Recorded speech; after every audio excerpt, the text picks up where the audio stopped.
नमस्कार मेरे श्रोता साथियों।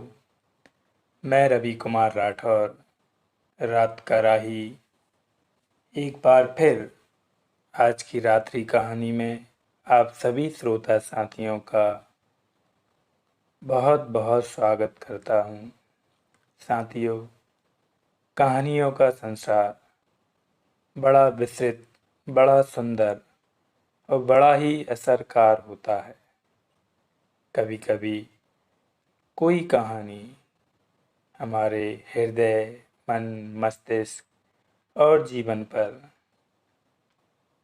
बड़ा गहरा प्रभाव छोड़ जाती है। हमारे जीवन की सोचने की, समझने की और जीने की दशा दिशा में बड़ा परिवर्तन ला देती है। और अगर रचनाकार प्रेमचंद्र जी जैसा हो, जिसकी रचना का हम श्रवण कर रहे हों, तो बात और भी अलग हो जाती है। प्रेमचंद जी हिंदी साहित्य के, कथा साहित्य के सिरमौर हैं।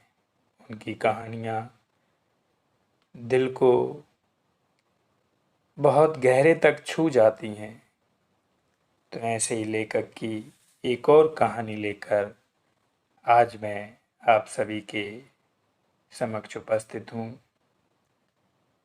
तो चलिए साथियों, आज की कहानी की शुरुआत करते हैं। कहानी का शीर्षक है खुदी। मुन्नी जिस वक्त दिलदार नगर में आई, उसकी उम्र 5 साल से ज़्यादा न थी। वह बिल्कुल अकेली थी। माँ बाप दोनों ना मालूम कब मर गए या कहीं परदेश चले गए थे। मुन्नी सिर्फ इतना जानती थी कि कभी एक देवी उसे खिलाया करती थी और एक देवता उसे कांधे पर लेकर खेतों की सैर कराया करता था।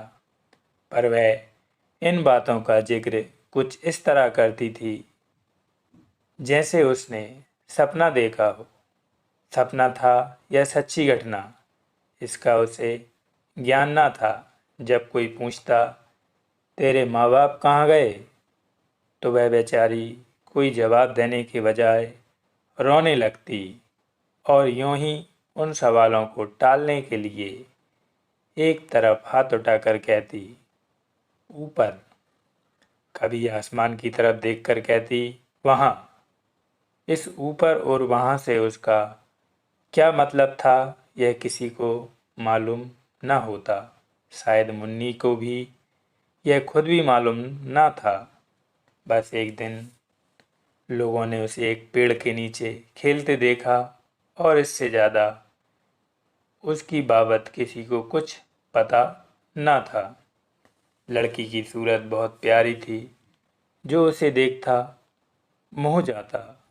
उसे खाने पीने की कुछ फिक्र न रहती थी। जो कोई बुलाकर कुछ देता वही खा लेती और फिर खेलने लगती। शक्ल सूरत से वह किसी अच्छे घर की लड़की मालूम होती थी। गरीब घर में भी उसके खाने को 2 कौर और सोने को एक टाट के टुकड़े की कमी न थी। वह सबकी थी, उसका कोई न था। इस तरह कुछ दिन बीत गए। मुन्नी अब कुछ काम करने के काबिल हो गई। कोई कहता, जरा जाकर तालाब से ये कपड़े तो धोला। मुन्नी बिना कुछ कहे सुने कपड़े लेकर चली जाती। लेकिन रास्ते में कोई बुलाकर कहता, बेटी, कुएं से 2 घड़े पानी तो खींच ला। तो वह कपड़े वहीं रखकर घड़े लेकर कुएं की तरफ चल देती। कुएं पर कोई कह देता, जरा खेत से जाकर थोड़ा साग तो ले आ, और मुन्नी घड़े वहीं रखकर साग लेने चली जाती। पानी के इंतजार में बैठी हुई औरत राह देखते देखते थक जाती। कुएं पर जाकर देखती तो घड़े रखे हुए हैं और मुन्नी का कहीं कोई अता पता नहीं है। वह मुन्नी को गालियां देती हुई कहती, आज से इस कलमुही को कुछ खाने का न दूंगी। कपड़े के इंतजार में बैठी हुई औरत उसकी राह देखते देखते थक जाती और गुस्से में तालाब की तरफ जाती तो रास्ते में कपड़े पड़े हुए मिलते। तब वह उसे गालियां देकर कहती, आज से इसको कुछ खाने को ना दूंगी।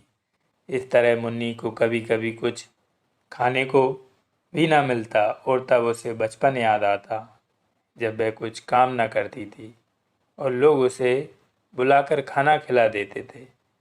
वह सोचती, किसका काम ना करूं, जिसे जवाब दूं वही नाराज हो जाएगा। मेरा अपना कौन है, मैं तो सबकी हूँ। उस गरीब को यह मालूम ना था कि जो सबका होता है वह किसी का नहीं होता। वह दिन कितने अच्छे थे जब उसे खाने पीने की और किसी की खुशी ना खुशी की परवाह ना थी। दुर्भाग्य में भी बचपन का वह समय चैन का था। कुछ दिन और बीते, मुन्नी जवान हो गई। अब तक वह औरतों की थी, अब मर्दों की हो गई। वह सारे गांव की प्रेमिका थी, पर कोई उसका प्रेमी ना था।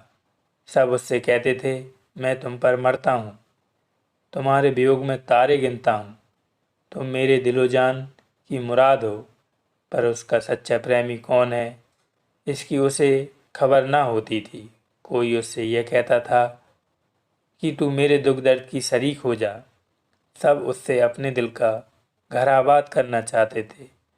सब उसकी निगाह पर मध्यम सी मुस्कुराहट पर कुर्बान होना चाहते थे, पर कोई उसकी बाँह पकड़ने वाला, उसकी लाज रखने वाला ना था। वह सबकी थी, उसकी मोहब्बत के दरवाजे सब पर खुले हुए थे, पर कोई उस पर अपना ताला ना डालता था, जिससे मालूम होता कि यह उसका घर है और किसी का नहीं। वह भोली भाली लड़की जो एक दिन न जाने कहाँ से भटक कर आ गई थी, अब गांव की रानी थी। जब वह अपने उन्मत्त बख्शों को उभार कर रूप गर्व से गर्दन उठाए नजाकत से लचकती हुई चलती तो मन चले नौजवान दिल थम कर रह जाते, उसके पैरों तले आंखें बिछाते।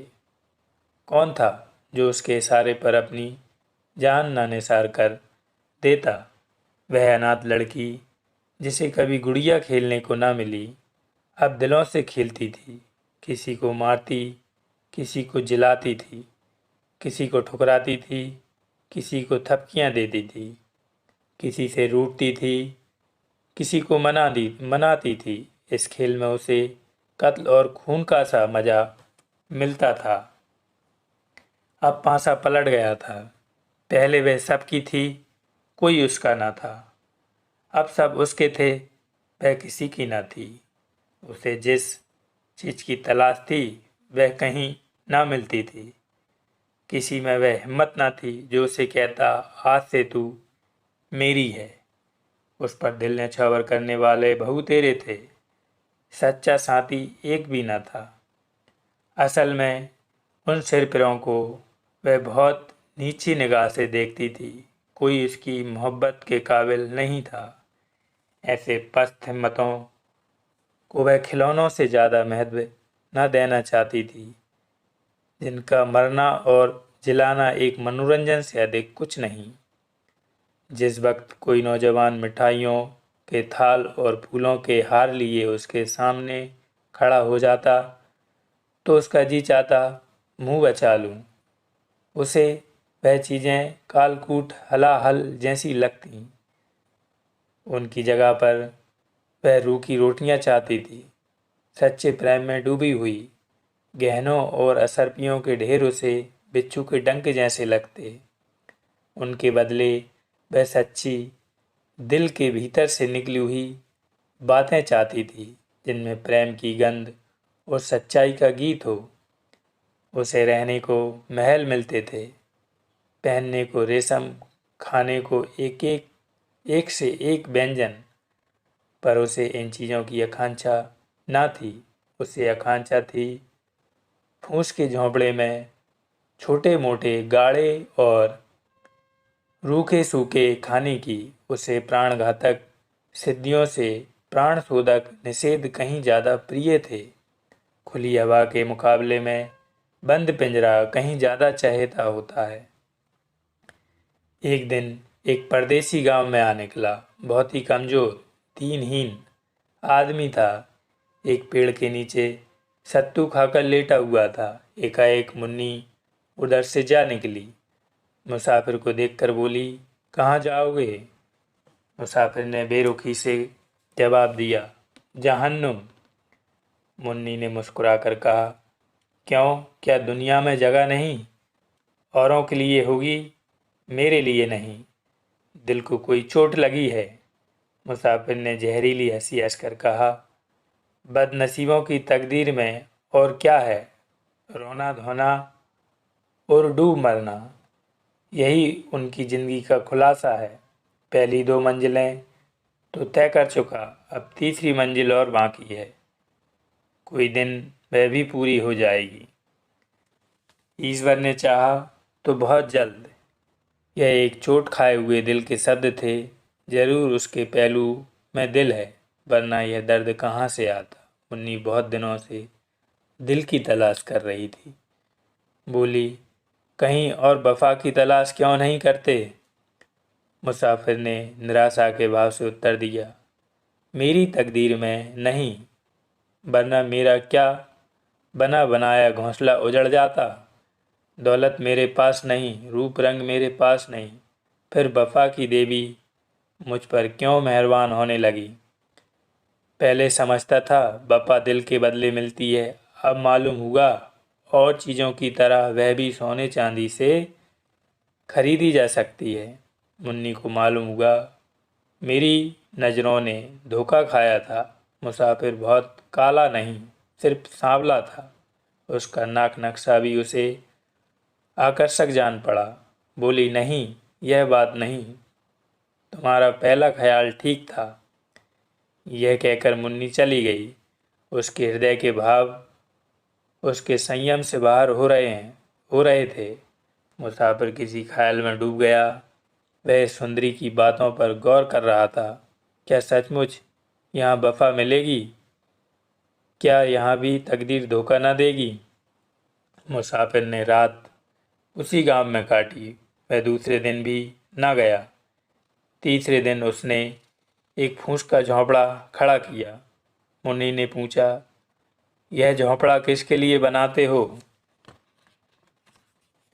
मुसाफिर ने कहा, जिससे वफा की उम्मीद है। चले तो न जाओगे? झोंपड़ा तो रहेगा।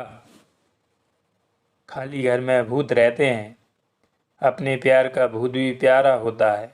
दूसरे दिन मुन्नी उस झोंपड़े में रहने लगी। लोगों को देखकर ताज्जुब होता था। मुन्नी उस झोंपड़े में नहीं रह सकती। वह उस भोले मुसाफिर को जरूर दगा देगी, यह आम ख्याल था। लेकिन मुन्नी फूली न समाती थी। वह ना कभी इतनी सुंदर दिखाई पड़ी थी, ना इतनी खुशी। उसे एक ऐसा आदमी मिल गया था जिसके पहलू में दिल था। लेकिन मुसाफिर को दूसरे दिन यह चिंता हुई कि कहीं यहाँ भी वही अभागा दिन ना देखना पड़े। रूप में वफा कहाँ? उसे याद आया, पहले भी इसी तरह की बातें हुई थीं। ऐसी ही कस्में खाई गई थीं। एक दूसरे से वादे किए गए थे, मगर उन कच्चे धागों को टूटते कितनी देर लगी। वह धागे क्या फिर न टूट जाएंगे? उसके क्षणिक आनंद का समय बहुत जल्द बीत गया और वही निराशा उसके दिल पर छा गई। इस मरहम से भी उसके जिगर का जख्म न भरा।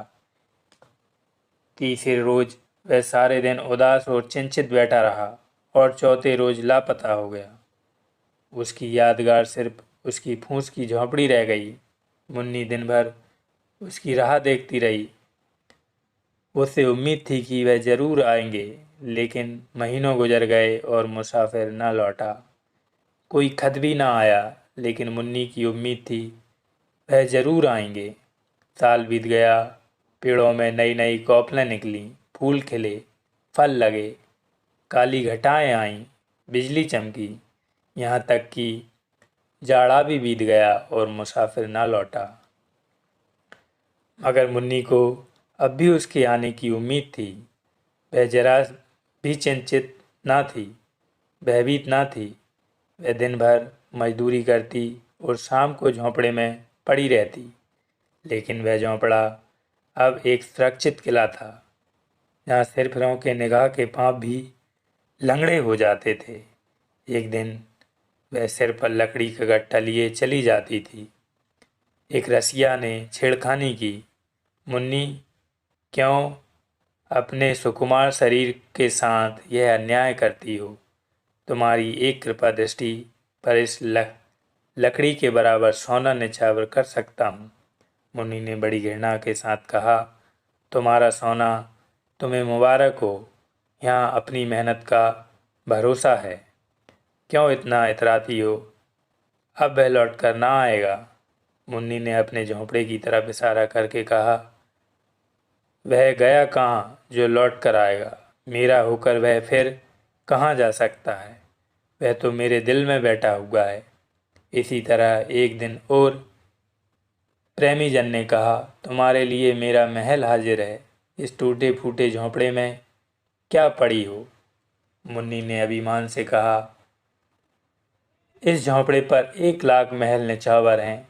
यहाँ मैंने वह चीज़ पाई जो और कहीं नहीं मिली थी और ना मिल सकती। यह झोंपड़ा नहीं, मेरे प्यारे का दिल है। इस झोंपड़े में मुन्नी ने 70 साल काटे। मरने के दिन तक उसे मुसाफिर के लौटने की उम्मीद थी।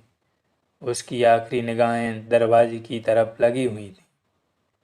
उसके खरीदारों में कुछ तो मर गए, कुछ जिंदा हैं, मगर जिस दिन से वह एक ही हो गई, उस दिन से उसके चेहरे पर वह दीप्ति दिखाई पड़ी जिसकी तरफ ताकते ही वासना की आंखें अंधी हो जाती हैं।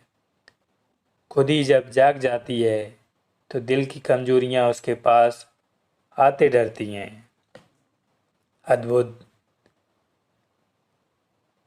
साथियों, कहानी का पाठन करते करते मेरी आंखें छलक उठी।